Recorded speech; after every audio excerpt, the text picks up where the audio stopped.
Porque Tantos Hombres Pierden su Casa and Divorcio.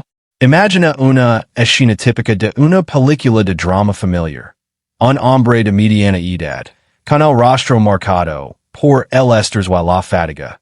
Está sentado en el porche de una casa que él mismo construyó con sus manos, ladrillo por ladrillo, durante años de trabajo arduo. El sol se pone en el horizonte, teniendo el cielo de tonos naranjas y rojos. Mientras el sostiene en sus manos un sobre ergado con el sello de un tribunal. Dentro, una sentencia de divorcio que lo despoja de todo lo que considera suyo. Esta no es solo una ficción cinematográfica. Es la realidad para miles de hombres en todo el mundo que, tras un divorcio, se encuentran sin techo, preguntándose cómo llegaron a ese punto. Porque tantos hombres pierden su casa en un divorcio? Esta pregunta resuena en foros en línea, en conversations entre amigos y en las salas de los juzgados. Para entenderlo, debemos adentrarnos en las complejidades del sistema legal, las dinámicas sociales y las expectativas culturales que inclinan la balanza en contra de ellos. En esta primera sección, exploraremos las raíces históricas y legales de este fenómeno, desglosando cómo las leyes de familia han evolucionado para priorizar ciertos aspectos que, aunque bien intencionados, a menudo resultan en desigualdades. Comencemos por el origen. En muchas jurisdicciones, especialmente en países occidentales como Estados Unidos, España o México, el divorcio es rige por principios de equidad, pero no siempre de igualdad estricta. La casa familiar es símbolo de estabilidad y logros personales. Se considera un bien matrimonial, independientemente de quién lo pagó o lo mantuvo. Históricamente, cuando las mujeres eran las principales cuidadoras del hogar y los hijos, las leyes se diseñaron para protegerlas, asegurando que no quedaran en la calle tras una separación. Esto tenía sentido en una era donde los hombres eran los proveedores únicos, pero en el mundo moderno, donde ambos géneros trabajan, esta perspectiva parece obsoleta. Sin embargo, persiste. Tomamos el caso de Juan, un electricista de 45 años en Madrid. Juan compró su casa antes de casarse, invirtiendo sus ahorros de una década de trabajo. Durante el matrimonio, su esposa contribuyó al hogar, pero no financieramente al inmueble. Al divorciarse, el juez dictaminó que la casa era el hogar familiar y, dado que los hijos menores vivirían con la madre, ella se quedó con la propiedad. Juan tuvo que pagar una compensación para equilibrar la división de bienes. Esta historia se repite una y otra vez. ¿Por qué? Porque las cortes priorizan el bienestar de los niños. Y estadísticamente, las madres obtienen la custodia primaria en el 80% de los casos, según datos de organizaciones como el Instituto Nacional de Estadística en España. Con la custodia viene el derecho a permanecer en el hogar para evitar disrupciones en la vida de los menores. Y es una lógica protectora. Pero, ¿a qué costo para el padre? Muchos hombres terminan alquilando apartamentos pequeños o viviendo con familiares, mientras ven como su inversión de vida se desvanece. Pero vayamos más profundo. Las leyes de divorcio a menudo incorporan el concepto de contribución no financiera. Esto significa que el trabajo doméstico, el cuidado de los hijos y el apoyo emotional se valoran tanto como el salario. En teoría, es justo. En práctica, beneficia desproporcionadamente a quien no era el principal proveedor, que suele ser la mujer. En un estudio de la Universidad de Harvard sobre divorcios, se encontró que en el 70% de los casos donde hay una casa involucrada, el hombre la pierde si no es el custodio principal. Esto no es casualidad. Es el resultado de prejuicios implícitos en el sistema judicial. Jueces, muchos de los cuales crecieron en épocas tradicionales, tienden a ver a las madres como las figuras esenciales para el hogar. Agreguemos el factor económico. Los hombres suelen ganar más. Lo que los hace responsables de pensiones alimenticias y manutención, reduciendo su capacidad para comprar o mantener otra propiedad. Imagina la escena. Juan firma el cheque mensual, sabiendo que va directamente a la hipoteca de la casa que no es suya. El dolor es palpable. Como en una película donde el protagonista pierde por un giro del destino. Pero no es destino, es destino legal. Otro angulo cinematográfico. Piensa en películas como Kramer vs. Kramer, donde el padre lucha por la custodia y el hogar, pero el sistema lo ve como el proveedor ausente. En la realidad, muchos hombres no pelean la custodia por miedo a perder más, o porque no pueden permitirse abogados caros. Las tarifas legales pueden ascender a decenas de miles de euros. Y quien inicia el divorcio, a menudo la mujer, en el 70% de los casos según informes de la ONU, tiene ventaja estratégica. Esto leva a acuerdos apresurados donde el hombre cede la casa para evitar prolongar el conflicto. Además, en países como Estados Unidos, estados con leyes de no fault divorce, permiten separación sin culpas, acelerando el proceso pero también la pérdida de bienes. En España, la ley de divorcio de 2005 facilitó las separaciones, pero mantuvo el enfoque en el interés superior del menor, que suele traducirse en madre con casa. Consideremos datos globales. En el Reino Unido, un informe de la Oficina Nacional de Estadísticas muestra que el 60% de los hombres divorciados reportan pérdida de vivienda primaria. En Latinoamérica, como en Argentina o Brasil, las leyes similares basadas en códigos civiles europeos perpetúan esto.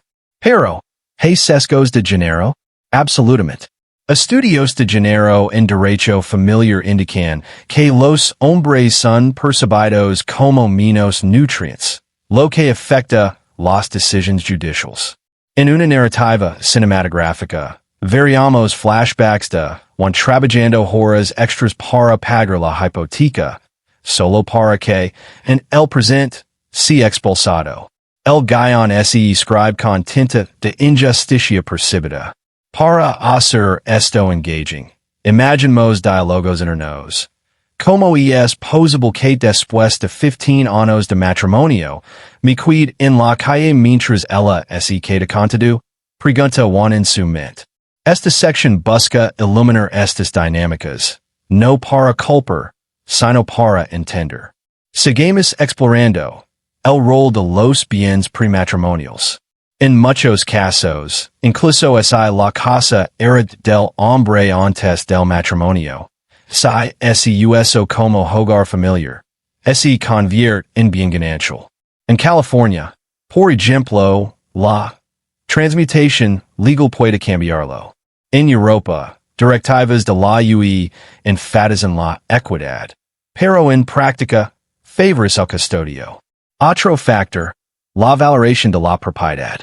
Durante el divorcio, la casa se tasa, y si ha aumentado de valor, el hombre podría tener que pagar la mitad del incremento a su ex y no pueda vender.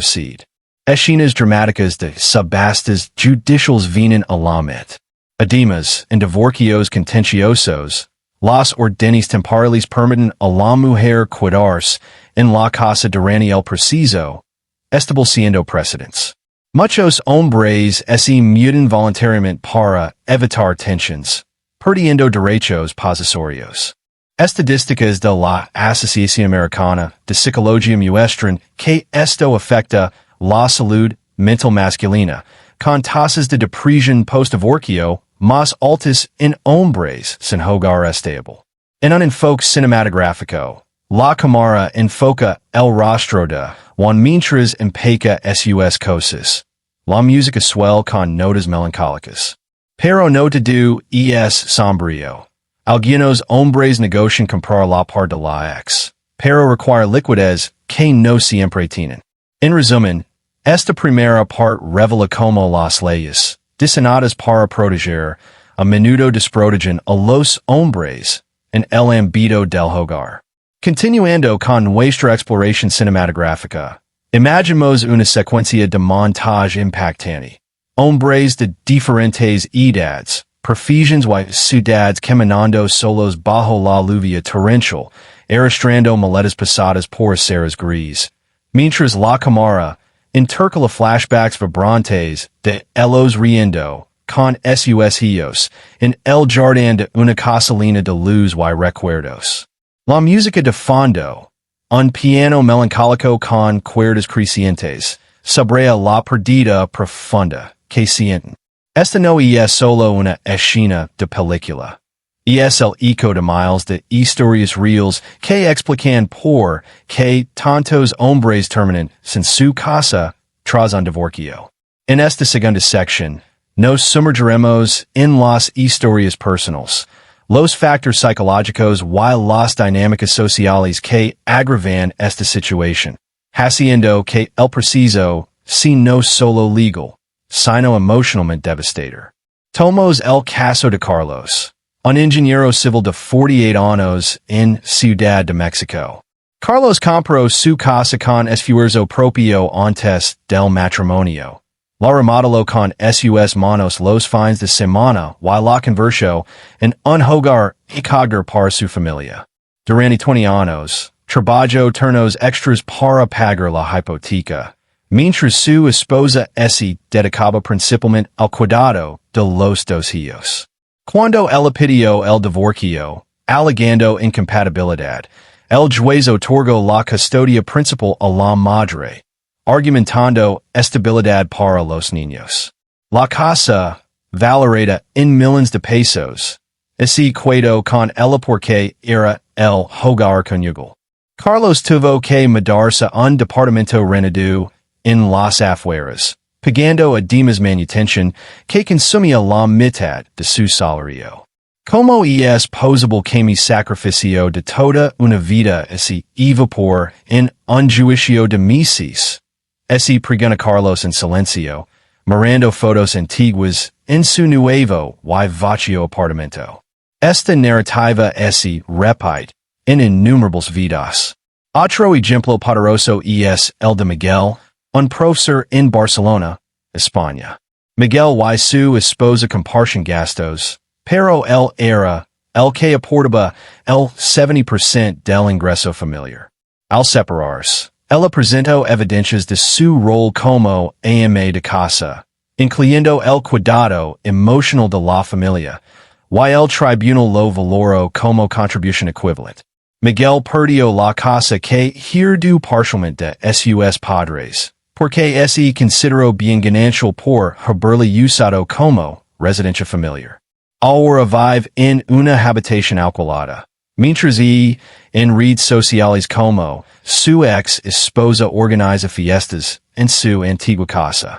El dolor psicológico es inmenso.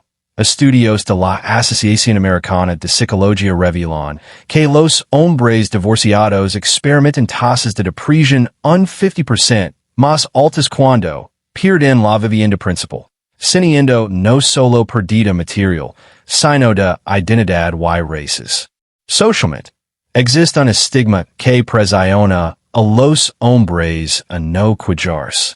La sociedad espera que el hombre sea el fuerte, el proveedor que absorbe el golpe sin lágrimas. En foros como Reddit o grupos de Facebook para padres divorciados, miles comparten. Me dijeron que pelear por la casa era egoísta, porque los niños necesitan estabilidad con la madre. Este prejuicio cultural refuerza que los hombres ceden voluntariamente la propiedad para parecer buenos padres, evitando ser etiquetados como conflictivos. Imagina una escena dramática.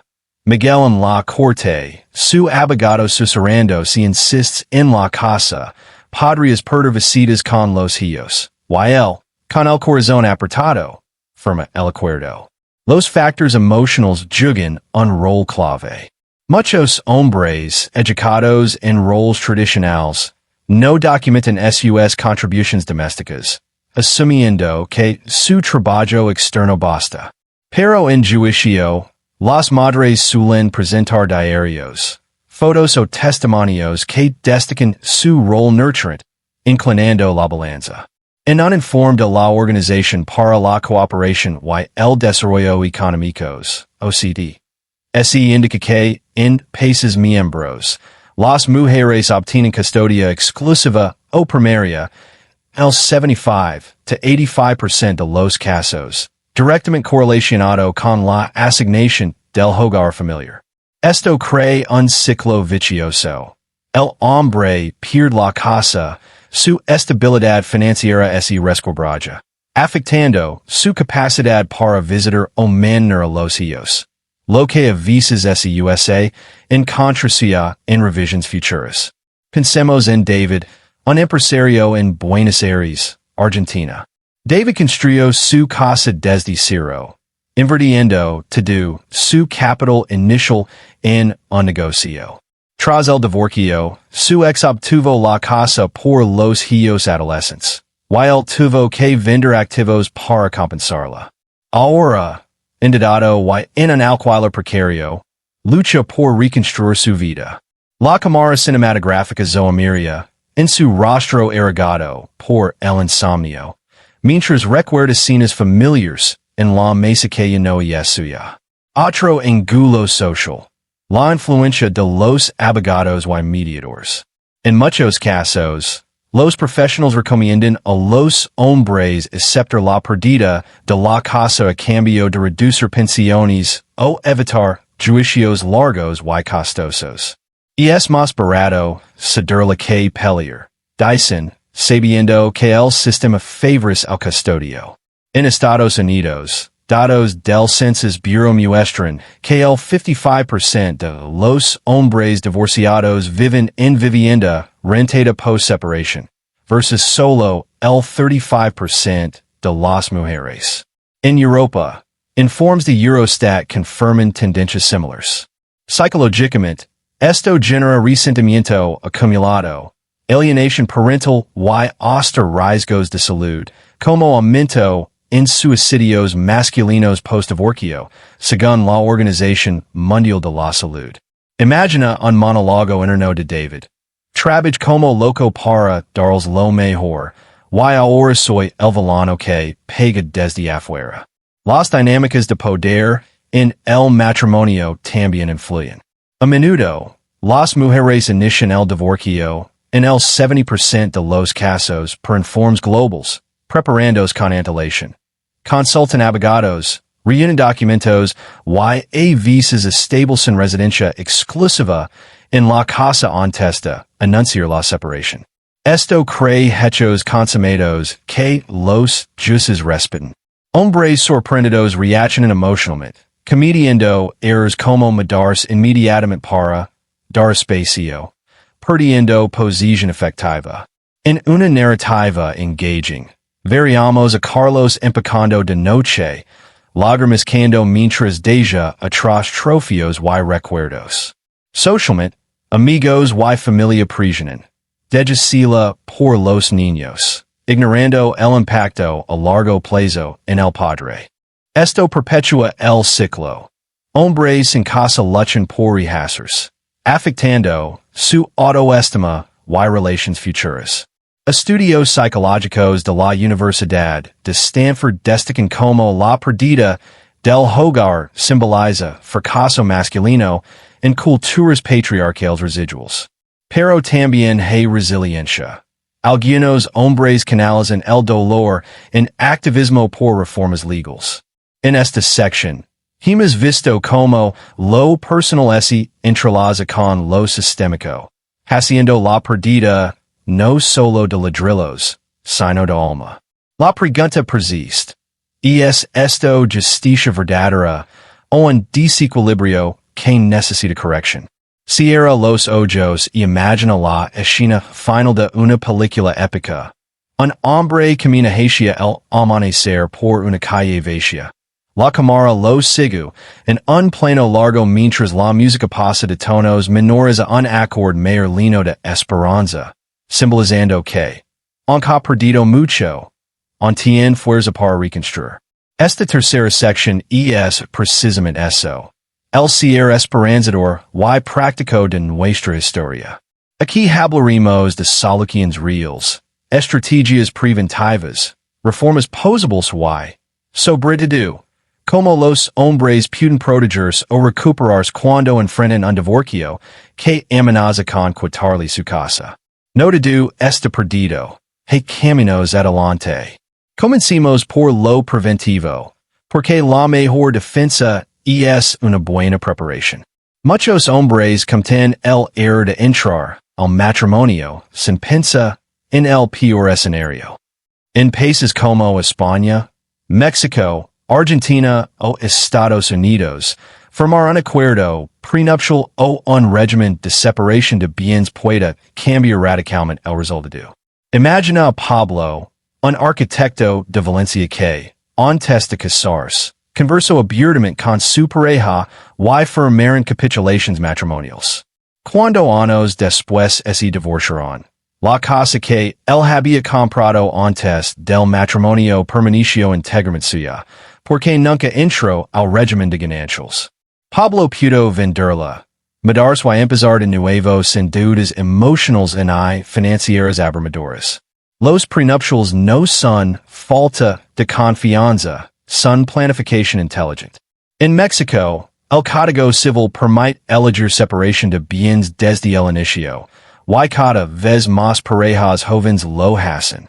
En Estados Unidos, los prenups son vinculantes y hacen con transparencia y abogados independientes para ambas partes. Si estás casado y no tienes prenup, aún puedes hacer un acuerdo postnupcial con consentimiento mutuo. Otra estrategia clave es documentar todo. Muchos hombres pierden porque no tienen pruebas de sus contribuciones financieras exclusivas. Guarda extractos bancarios, recibos de hipoteca, transferencias, todo lo que demuestra que la casa fue pagada principalmente con tu ingreso o que era prematrimonial. En juicios, estos documentos pueden inclinar la balanza hacia una compensación justa o incluso mantener en la propiedad. Consider también la custodia compartida como prioridad absoluta.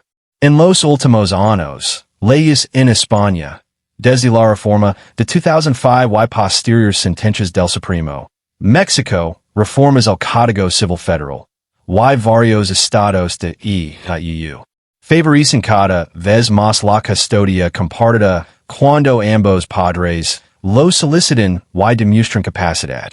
Si logras custodia compartida, la necesidad de que uno de los dos se cuide en la casa por los niños desaparece, abriendo la puerta a vender la propiedad y repartir equitativamente o a acuerdos más justos. Padres que pelean activamente por custodia 50-50 tienen muchas más probabilidades de conservar acceso al hogar o su valor económico. Imagina la escena. Un padre en mediación familiar diciendo con firmeza, quiero estar igual de presente en la vida de mis hijos, while juez sintiendo porque la ley actual lo respalda. Otro recurso poderoso es elegir bien al abogado. No todos los abogados de familias son iguales. Busca especialistas en derecho de familia con experiencia defendiendo padres varones. Hay asociaciones como Padres Separados en España o Fathers Rights Groups en países anglosajones que recomiendan profesionales con enfoque equilibrado. Un buen abogado te ayudará a negociar acuerdos extrajudiciales donde puedes ofrecer comprar la parte de tu ex o refinanciar la hipoteca a tu nombre, evitando que el juez decida por ti. En muchos casos, las parejas llegan a soluciones creativas. Uno se queda la casa pero compensa al otro con otros bienes, o venden y dividend. La mediación familiar reduce costos y esters. Y suele resultar en acuerdos más justos que un juicio contencioso. Ahora hablamos de reformas en marca. En varios países ya hay movimientos fuertes por la igualdad real en los divorcios. En España, asociaciones como la Plataforma por la Custodia Compartida han logrado cambios legislativos en regiones como Aragón, Valencia y Galicia, donde la custodia compartida es preferente. En el Reino Unido, campañas como Fathers for Justice han puesto el tema en la agenda pública. En Australia, las reformas de 2006 promovieron la presunción de custodia compartida, reduciendo drásticamente la pérdida de hogares por parte de los padres. Estos cambios demuestran que la sociedad está evolucionando hacia un modelo donde el inter superior del menor incluye relación equilibrada con ambos progenitores, no solo estabilidad residencial con la madre. Si te sientes afectado, unite o apoya estas causas. El cambio colectivo protege a las futuras generaciones. Para quienes ya están en preciso o post-divorcio, hay caminos de recuperación. Muchos hombres que perdieron su casa han reconstruido patrimonios más sólidos después. Piensa en José, un comerciante en Lima que, tras perder su vivienda, se enfocó en su negocio. Ahorró agresivamente y en 5 años compró 2 propiedades de inversión. El dolor inicial se convirtió en motivación. Terapia especializada en divorcio masculino ayuda a procesar la pérdida y recuperar autoestima. Grupos de apoyo presenciales o en línea ofrecen no solo desahogo, sino consejos prácticos de quienes apoyan por lo mismo. Financieramente, explora options como refinanciar otros activos, invertir en fondos o incluso mudarte temporalmente a una zona más económica para acelerar el ahorro. La resiliencia masculina es legendaria. Estadísticas muestran que, aunque el primer año post-divorcio es el más duro, muchos hombres terminan en mejor situación económica 10 años después. Libres de deudas compartidas y con nuevas prioridades. Finalmente, un mensaje directo a ti que estás viendo este video. No estás solo. Miles de hombres han pasado por esto y han salido adelante más fuertes. Protege lo tuyo con planificación. Pele por tus hijos con amor y firmeza. Busca ayuda profesional y nunca pierdas la esperanza. La casa que perdiste no define tu valor en tu futuro. Puedes construir una nueva, literal y metafóricamente. La cámara se aleja mientras el hombre del amanecer sonrilevemente, sabiendo que el próximo capítulo lo escribe. Gracias por acompañarnos en este viaje profundo y honesto. Si este video te ayudó, dale like. Compartelo con quien lo necesite y suscribite para más contenido real sobre la vida que nadie te cuenta. Tú mereces justicia, estabilidad y un nuevo comienzo. Hasta la próxima.